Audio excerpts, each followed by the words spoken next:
दुनिया आज शिकंजे में है मंडी और फंडी के। मंडी मानसिकता पूंजीवाद और फंडी मानसिकता आस्थावाद। ये झगड़ा इजराइल में भी ऐसे चलता रहेगा, ये इंडिया पाकिस्तान में भी ऐसा चलता रहेगा। चाहे कोई हिंदू राष्ट्र की बात करता हो, चाहे कोई मुस्लिम राष्ट्र की बात करता हो, चाहे वो ईसाई राष्ट्र की बात करता हो, ये सारे ढोंग हैं, सारे झूठ हैं और संविधान के विरुद्ध होना ही देशद्रोह है। सब खतरनाक बातें हैं। निर्दोष लोग इसमें मारे जाएंगे, मर ही रहे हैं निर्दोष लोग। इसमें जो दोषी लोग हैं उन पे कार्रवाई होनी चाहिए। और मुझे तो लगता है अब इजराइल के लोग भी अपने खुद राष्ट्रपति के खिलाफ बोलने लगे हैं। पार्लियामेंट बंधक है, पार्टियों का कब्जा है और वो हाथ खड़े कर देते हैं। पार्टी के ऑफिस या उसमें अपनी धर्मशाला बना दिया लोगों ने पार्लियामेंट को, विधानसभाओं को। मीडिया बिका हुआ है कति एक तरह से। पेगासस का दुरुपयोग सत्ता में बने रहने के लिए किया जा रहा है, ये देश की अब जनता भी कह रही है। नमस्कार, मैं ब्यूटी गिरी और आप देख रहे हैं नेशनल दस्तक। इजराइल और फिलिस्तीन के लड़ाई को होते होते अब 3 महीने होने को हैं, लेकिन ये युद्ध लगातार बढ़ता जा रहा है। वहीं अब ईरान ने जो है वो इजराइल को 24 घंटे की मोहलत दी है। आज की रात भीषण तबाही का चेतावनी दे दिया है। इसी मुद्दे पर हमारे साथ बातचीत करने के लिए मौजूद हैं बलराज सिंह मलिक, सुप्रीम कोर्ट के वकील हैं और बेहद बढ़िया समझ रखते हैं। सर, क्या कहेंगे? इजराइल फिलिस्तीन का जो युद्ध है लगातार बढ़ता जा रहा है, खत्म होने का नाम नहीं ले रहा है और वहाँ के 19 लाख जो है फिलिस्तीनी बेघर हो चुके हैं। 22,000 से ज़्यादा आम नागरिकों की हत्या हो चुकी है। ये पूरी मानवता पे धब्बा है और ये लड़ाई रुकनी चाहिए। इससे साबित होता है दुनिया के देशों में भी व्यवस्था नहीं है। यूनाइटेड नेशन सिक्योरिटी काउंसिल ये सब सारे के सारे फेल हो गए हैं। इससे साबित होता है कि संस्थाओं को जो चलाने वाले लोग, जिम्मेवार लोग बैठे हैं जो पदों पे, वो कहीं ना कहीं बाइस्ड लोग हैं, वो कहीं ना कहीं पपेट लोग हैं। जो उसका जो टारगेट है यूएनओ का या यूनेस्को का और जितनी भी ट्रीटी हैं दो देशों के बीच में झगड़े पे जो निपटाने के तौर तरीके हैं, इसका मतलब उनके हिसाब से काम नहीं हो रहा और लोगों में अविश्वास है।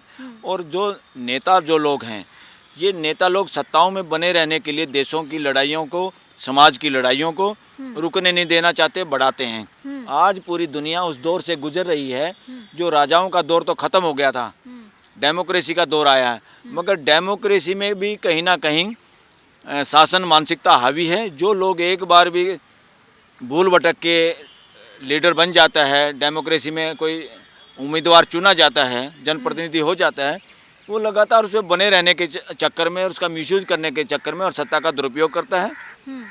वही दुरुपयोग हमें देश में देखने को मिल रहा है। वही दुरुपयोग अंतर्राष्ट्रीय जो संबंध हैं दुनिया के देशों के, उसमें भी वही दिखाई देता है। उसी का रिजल्ट है कि वहाँ भी बता रहे हैं कि नेता जो लोग हैं, खासतौर पर इजराइल के, वो लोग सत्ता में बने रहने के लिए ये लोग युद्ध को, लड़ाई को बहाना बनाते हैं, युद्ध को जारी रखना चाहते हैं और लोगों के मन में, पूरी मानवता के मन में जहर भरते हैं संप्रदाय का।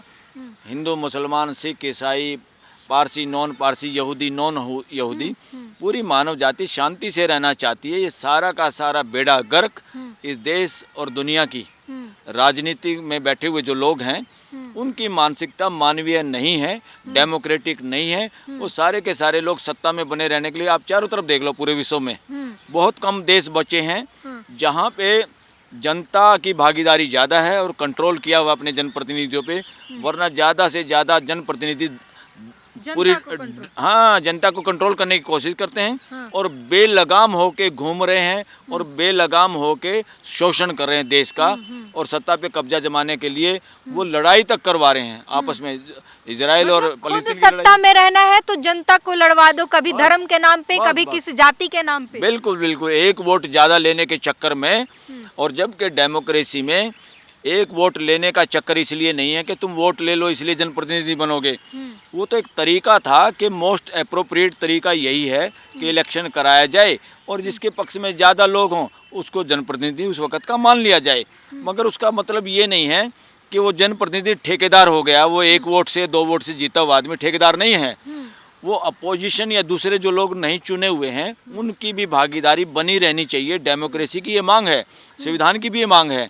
मगर यहाँ क्या होता है, जो हार जाता है या जो विधानसभाओं में या पार्लियामेंट में भी जिन लोगों की संख्या कम होती है उनको अपोजिशन मान लिया जाता है। जैसे ये तो हमेशा विरोध करेंगे और इनको कैसे साइड खुडे लाइन लगाना है और चुपचाप कैसे कानून पास कर लेने, कैसे मर्जियां चलानी है। ये न केवल भारत में, पूरी दुनिया में ऐसा हो रहा है और मानवता इस कठिन दौर से गुजर रही है, पूरे देशों के, सभी देशों। भारत में भी अगर देखें तो इसराइल के खिलाफ उतना ही गुस्सा नजर आ रहा है। इजरायली एम्बेसी के पास धमाका हुआ, वहाँ एक लेटर मिला दिल्ली पुलिस को जिसमें इजराइल के खिलाफ बहुत नाराजगी थी, गुस्सा था उसमें। हाँ, इसमें कोई दो राय नहीं। वहाँ भी पूरी दुनिया आज शिकंजे में है मंडी और फंडी के। मंडी मानसिकता पूंजीवाद और फंडी मानसिकता आस्थावाद। आस्था वाले लोग जो ढोंग फैलाने वाले लोग हैं, जिनको सांप्रदायिक लोग हैं, मैं इनको धर्म ही नहीं कहता। ये जितने भी पूजा स्थल का मामला है ना, ये सारा का सारा ढोंग में परिवर्तित हो गया पूरी दुनिया के अंदर। ये दोनों सगे भाई बहन की तरह हैं, एक ही सिक्के के पहलू हैं, आस्थावाद और पूंजीवाद। ये मानव जाति का लक्ष्य है ही नहीं। ये मानव जाति के लक्ष्य को बार बार बर्बाद करते हैं, उसके रास्ते में सबसे बड़ा रोड़ा है। इसलिए मंडी और फंडी मानसिकता से बाहर आने की जरूरत है। अदरवाइज ये झगड़ा इजराइल में भी ऐसे चलता रहेगा, ये इंडिया पाकिस्तान में भी ऐसा चलता रहेगा। ये झगड़े नहीं है, मानव जाति झगड़े नहीं चाहती ना, ये झगड़े हैं, ये झगड़े पैदा किए हुए झगड़े हैं, वरना कोई झगड़ा ही नहीं मानव जाति का। ये पैदा करते हैं शासन मानसिकता या पूंजीवाद, जो सत्ता में बरकरार रहना चाहता है, जो दूसरों की मेहनत पे खाना चाहता है लगातार, जो अपनी पोजीशन डोमिनेंट रखना चाहता है। ये विकृत मानसिकता का रिजल्ट है दुनिया में झगड़े। वही इजराइल का भी वही मामला है, इंडिया पाकिस्तान का भी वही मामला है, किसी भी दो देशों का यही मामला है, दो समाज का भी यही मामला है। पॉलिटिशियन सारे इसमें आग में घी का काम कर रहे हैं, पूरी दुनिया के पॉलिटिशियन। भारत की आंतरिक हालातों की बात करें तो यहाँ भी एक लड़ाई चल रही है मानसिक तौर पे हिंदू मुसलमान की, और ये कहीं ना कहीं एक बहुत जहर घोलने का काम कर रहा है। वहीं जाति का देखें तो वो जाति में भी वही असर है। ये हिंदू शब्द कर करके तो गाली थी भी और हो भी गई है। हिंदू बिंदु कुछ नहीं। इस देश में एक आदमी थे, नेचर के नियम के हिसाब से जीने वाले, प्रकृति के साथ जीने वाले, समाज के साथ जीने वाले, प्राकृतिक व्यवस्था के अनुरूप जीने वाले लोग, जिसको सनातनी परंपरा कहते हैं। पूरी मानव जाति कहीं भी है, शांति से वही रह पाएगी, वही रह पाई है जो कि प्रकृति के नियमों को फॉलो करते हैं, समझते हैं, उसके अनुरूप जीते हैं भाईचारे के साथ। जितने ये इसको चीज़ें आई, हिंदू है या कोई मुसलमान है या जो आपस के झगड़े हैं, ये कुछ झगड़े नहीं हैं, ये सारे के सारे पॉलिटिकल झगड़े हैं। इन संप्रदायों का इस्तेमाल खाली सत्ता में बने रहने के लिए लोगों ने किया है और अभी भी कर रहे हैं, आगे भी करते रहेंगे। इनसे सावधान होने की जरूरत है।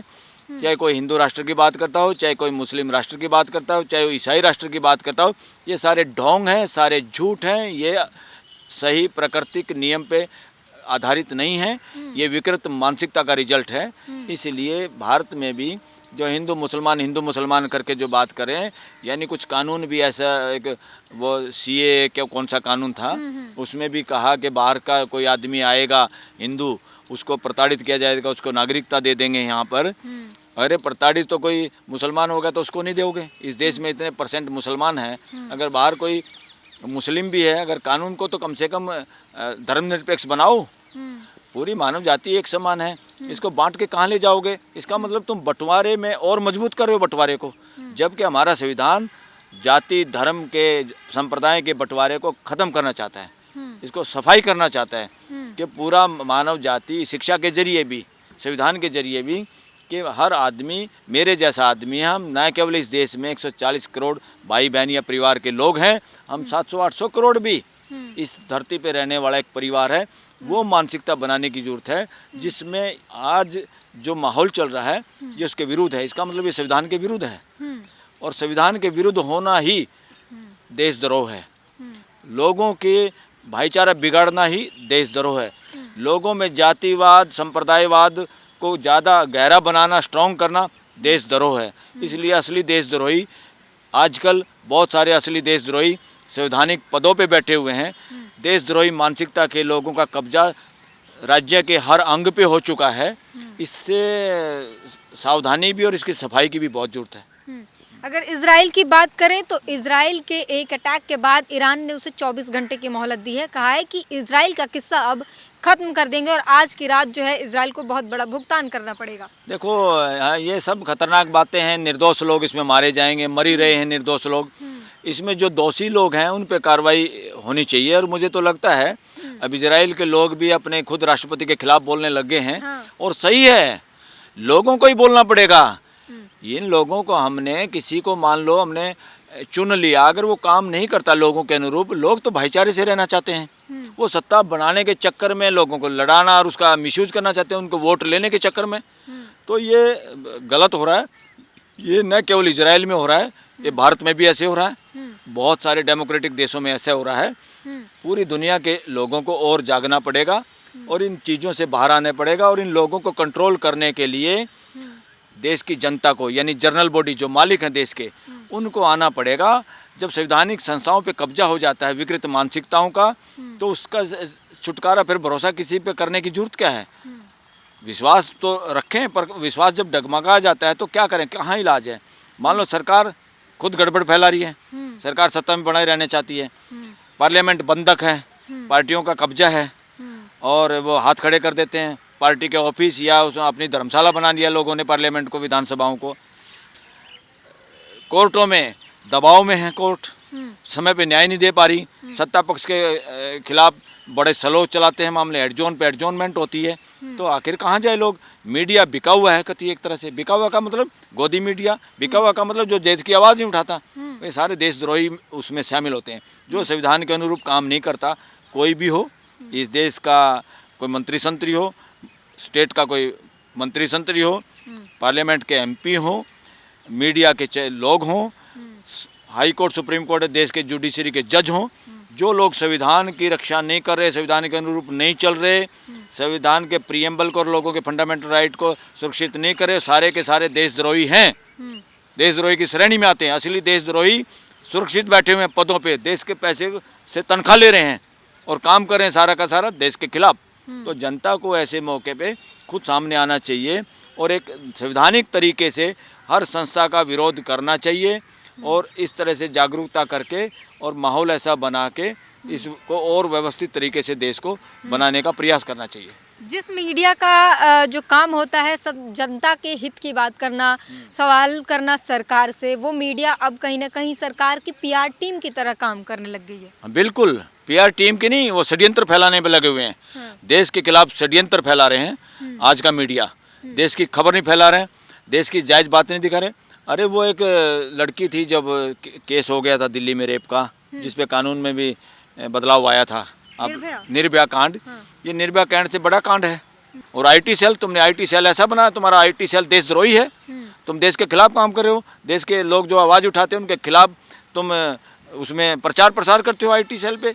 तुम बच्चों को गलत रास्ते पे चला रहे हो, बच्चों को तुम संस्कार देने के बजाय उनको एक तरह से आतंकवादी बनाने में लगे हुए हैं। बच्चों का मिसयूज कर रहे हो, अब देश की युवा शक्ति का मिसयूज हो रहा है, देश के युवा शक्ति का अच्छे आदमी के बजाय तुम गलत आदमी बनाने पे तुले हुए हैं। ये असली देशद्रोह है।